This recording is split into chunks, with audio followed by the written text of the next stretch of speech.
So good day everyone. So in this video, we are going to discuss about In Search of Justice and Truth by Gabriel Marcel. So to begin with, let us first discuss about what is justice and truth and how are they related to each other.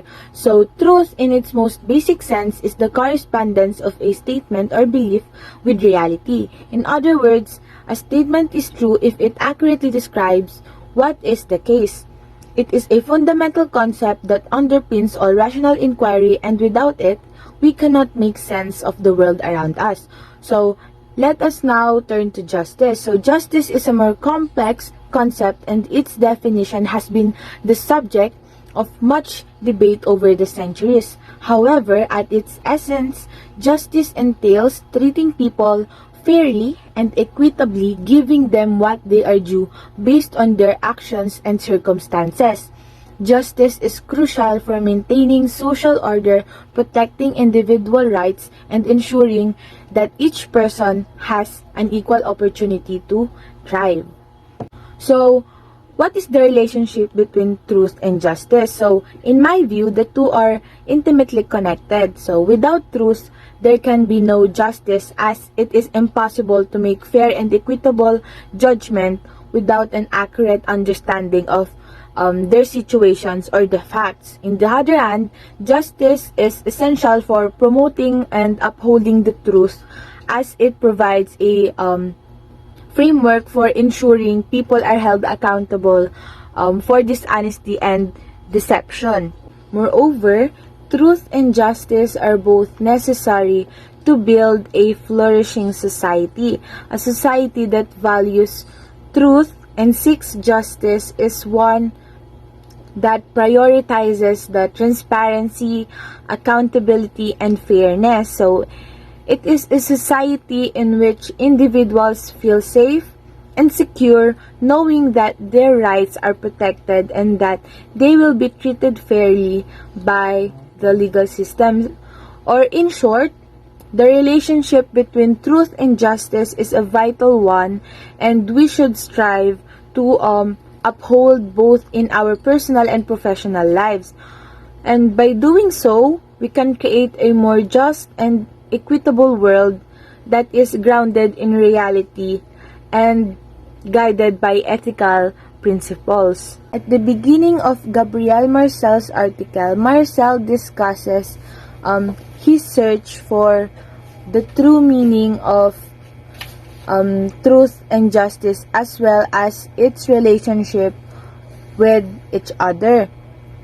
He believes that these concepts are losing its significance to our society, and that people should embody them in a militant consciousness in order to counteract this. So Marcel also admits that while he revered justice and truth, these words have become commonplace and evoke only a faint echo. He questioned whether they are still capable of experiencing strong emotion and taking on responsibilities in the face of these concepts. However, he believed that to ignore these concepts would be a disavowal of everything he have always stood for. He also acknowledges that not everyone feels the same way, and some may even urge that these concepts no longer have meaning in our current society. Marcel also used his personal experience with the concepts of justice and truth. He also noted that in his youth, these concepts were seen as reasonable and controversial. However, events such as Dreyfus Affair and the outbreak of World War I led him to question the nature of truth and justice. He described his initial resistance to social and political order, which was later transformed into a questioning of justice and morality. He concludes by saying the similar emotive questions are still relevant today, and that it is important to maintain vigilant and questioning perspective towards our current societal and political affairs. Based on what I read about this book is that it refers to justice. Nakalagay dito na lahat ay kailangan idaan sa batas para mahusgahan ng korte, depende sa dahilan nito. Noong taong 1914, nagbago yung paningin ni Marcel sa mga bagay-bagay. Inaamin niya na hindi niya alam at hindi niya naintindihan kung ano man ang nangyayari noon. Parang siya ay nalinlang lamang ng mga kondisyon sa politika. Pumasok sa isip niya na, is justice right and truly on our side? Kakampi nga ba natin ang justice o nililinlang lang tayo nito? Pero nakumbinsi naman siya na ang hustisya ay nasa side natin at kakampi natin ito. Ang ating mga kalaban ay pantay-pantay na kumbinsido sa makatarungang kalikasan ng kanilang sariling layunin. Pero sila nga ba'y nakumbinsi o naligaw lang landas dahil sa bugso ng damdamin? Gustong sabihin ni Marcel na ang pagkabayas ng panahon ay nagdudulot ng di paggusto para sa kanya. Itinuturing niya itong naiiba sa totoo. Dumating yung oras na may problema siyang inarap at related ito sa justice. Isa sa mga hinahangaan niyang estudyante ay nasangkot sa gulo. Nung nagpadala ito ng mga polyento ng pasipista o mga pagsulsol sa harapan ng 1917. Sa ilang lawak, marahil ay nakatulong ang mga sulsol na laman ng polyento sa pag-udyok sa madugong kaguluhan na kasunod ito sa pagbagsak sa Unlawful Act noong April 16, 1916 at hindi direkta ang sumunod na brutal na pang-aapi at pamimilib.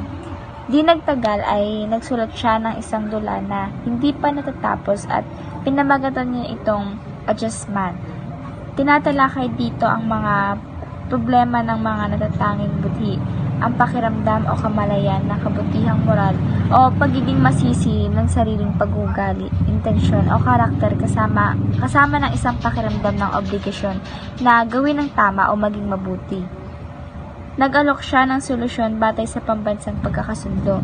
Pero hindi ito kakayanin ng isang tao kaya't kailangan gumamit ng polyeto, lagayan ng mga information para himukin ng mga sundalo sa harapan at may siwalat ng sagayon ay managot sa parusang kamatayan na hindi nilalagay sa anumang personal na panganib ang kanyang sarili. Ngunit kahit ganon, alam niya sa sarili niya na kahit ang kaibigan niya ay handang harapin kahit ang parusang kamatayan kung dumating man sa puntong ganon. Kaya't habang kinokondena o krinikriticize niya sa kanyang paglalaro ang kanyang kaibigan ay tinatangkil pa rin siya at ang kanyang pagpapahalaga kahit na siya ay hindi paganap at walang balak na maging isang Kristiyano. Kino-question niya ang mga bitiin ng kapayapaan at pakikisama na tinatawag ng kaibigan niya para sa pagre-rebelde. Naghinala siya na ang paghihimagsik ang nagpaunlad sa imperialistong disenyo ng kaaway, kaya't naisip niya na dapat itong hatulan bilang walang katotohanan at labis itong salungat. Marcel in this part delves into the relationship between justice and truth. He notes that many people today have lost their faith in truth, and that the rise of technical science has contributed to this.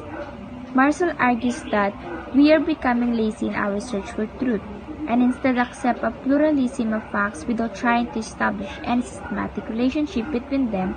He cautioned against dogmatism, which they believe amounts to an act of violence, and suggests that it leads to spiritual indolence. Marcel also goes on to argue that the same debility has affected our respect for justice, despite the fact that many organized groups are demanding justice. He illustrates this point with the example of workers demanding higher wages, but note that granting such demands might eventually lead to real injustice. It states that isolated demands are not necessarily prompted by love or concern for genuine justice. They rather arise from interest and needs. So here, it says that Gabriel Marcel suggests that the question of justice is very complex, it is very wide, and involves intricate social techniques. Isolated demands for justice may not be necessarily be driven by a concern for genuine justice, but rather by a host of assorted interests and needs. So here, isolated demands is resulted from the interest and needs of individual, not for the whole society. And here, Gabriel Marcel believes that everyone judges their own isolated case and there is no real judgment at all. They suggest that responsible authorities such as government officials are the one who can take justice into account, but even the equity they establish may not necessarily deserve the name justice. So here it says that Marcel is not providing a specific problem to solve, but it is rather to ask us, readers, to consider the complexities of justice and how difficult it can be achieved through equity. The next one is justice is only genuine if it leads to protest that is not inspired by partisan interest. So, Gabriel Marcel suggests that when looking at the question of justice from an individual's perspective, a genuine concern for justice can only be demonstrated if it leads to a protest. So, here, Gabriel Marcel says that protest is a good way for us to achieve justice. Protest, but unless it is not inspired by a partisan, which is a biased party. And instead, it says that partisan concerns may even hurt the cause of justice rather than help it. So, here, Marcel believed that genuine concern for justice should not be driven by personal interest or biases, as this can undermine the effectiveness of protest and other efforts to achieve justice. Next one is justice and equity. So here, Marcel believes that people will experience a puzzling confusion between justice and equity because justice and equity seems the same, but they are different. So especially as the notion of a just distribution of goods becomes more important, they caution against equating justice with an equal distribution of goods. So Gabriel Marcel uses the example of a mother who is dividing a cake because a child reacts aggressively when she sees that the mother is favoring someone. So here, Gabriel Marcel uses the example of a mother dividing a cake among her children to illustrate that while an equal distribution may prevent quarrels or conflicts, it may not necessarily have any authentic ethical value. So Gabriel Marcel is cautioning against equating justice with an equal distribution of goods. They believe that an equal distribution may not necessarily be the most ethical or just solution, and the other factors should be considered. The author is encouraging readers to think more deeply about what constitutes true justice and consider the complexities of any given situation. Next is universal suffrage. Gabriel Marcel suggests that the same considerations can be applied to the question of universal suffrage, even though it may not be directly related to just distribution. They argue that it does not make sense to say that an illiterate or an alcoholic has the same right to vote as a professor, a doctor, or a public official, or any with high-level education, I think. The author, or Gabriel Marcel, believes that the term justice is used in a diluted sense in this context and would not stand up under careful scrutiny. Instead, they suggest that the concept of equality would make better sense in this context. So, like the example that an illiterate or alcoholic has the same right to vote as a professor, doctor, justice is not the right concept in that situation, but the concept of equality would make a better sense in this context. So the author is questioning whether the term justice is being used appropriately in the context of universal suffrage. So Marcel is encouraging readers to think more critically about how we use language and how it can obscure the true nature of a problem. Next is negative relationship between truth and justice. Marcel argues that justice has been reduced to a mere chart of price list, particularly in regards to punishments. They note that specialists assess charges and recommend findings to be applied to specific cases, but this does not correspond to a genuine feeling of guilt. The author believes that courts of justice no longer inspire respect and judges are no longer recognized as men of justice. They suggest that when respect for justice is destroyed, justice itself is bound to vanish. The author proposes to explain the negative relationship between truth and justice in their lecture. Marcel is criticizing the reduction of justice to a mere chart of or price list, particularly in regards to punishment. They believe that this undermines the true meaning and purpose of justice and that it no longer inspires respect in society. The author is encouraging readers to think more deeply about the nature of justice and how it can be restored to its rightful place in society. Next is, Marcel argues that it is not fair to judge living persons at one particular point in their lives, as though they could never rise beyond that point. They use the example of treating undeveloped nations as if they are incompetent to participate in determining the fate of mankind, which would isolate them and prevent them from working their way out of their present condition. However, the author questions whether it is fair to encourage undeveloped nations to make unwarranted demands and treat them as if they have the same rights as so-called civilized nations. The author believes that true justice depends on the spirit in which we undertake educational activities designed to promote their development. They suggest that defining justice through an evaluation of concrete data, no matter how correct, might actually give authentic justice the light. Marcel reminds readers of the popular images of scales in connection with justice, but notes that this is hardly the true picture of justice. They believe that justice is not justice unless it is also the beginning of sympathy or in its deepest reality, the beginning of love.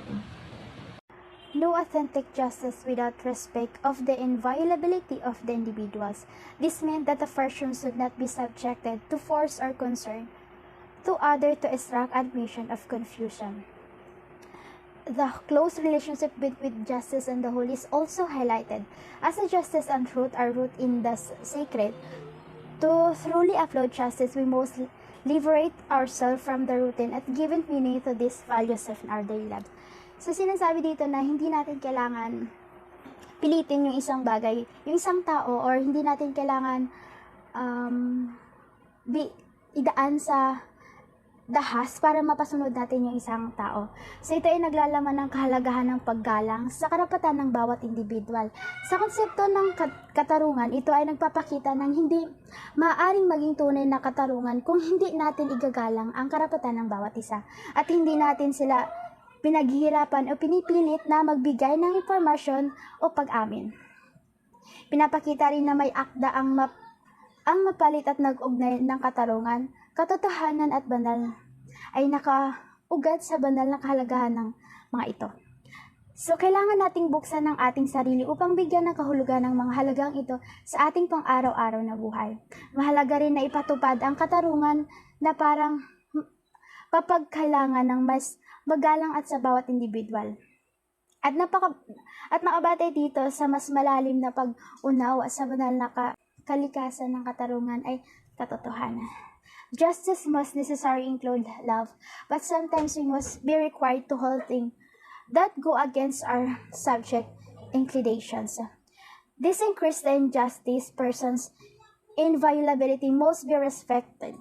This means not using force or coercions to instruct affirmation or confessions. So the sacred is root of the fundamental terms of reference of justice and truth. To truly uphold justice, we must liberate ourselves from routine and give meaning to self-value of our daily lives.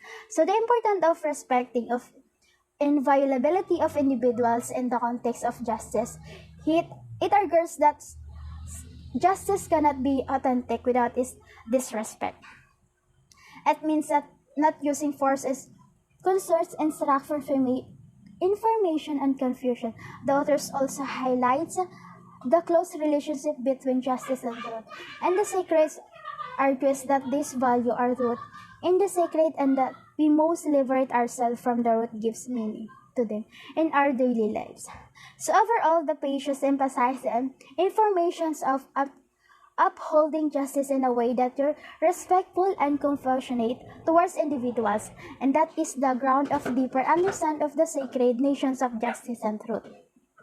So sinasabi dito na ito ay batay sa ideya na ang katarungan ay nangangailangan ng patas at walang kinikilingang legal o proseso na pinagbibigyan ng respeto sa batay ng karapatan at dignidad ng lahat ng individual.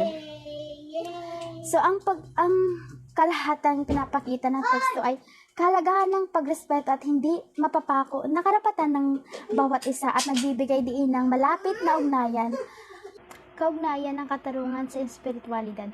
Upang tunay magpakita ng katarungan, kinakailangan nating bigyang pansin ang mga halagang ito sa ating pang-araw-araw na buhay at sa ating mga gabi. Vocation and justice. Ayon kay Marcel, may ugnayan sa pagitan ng katarungan at katotohanan.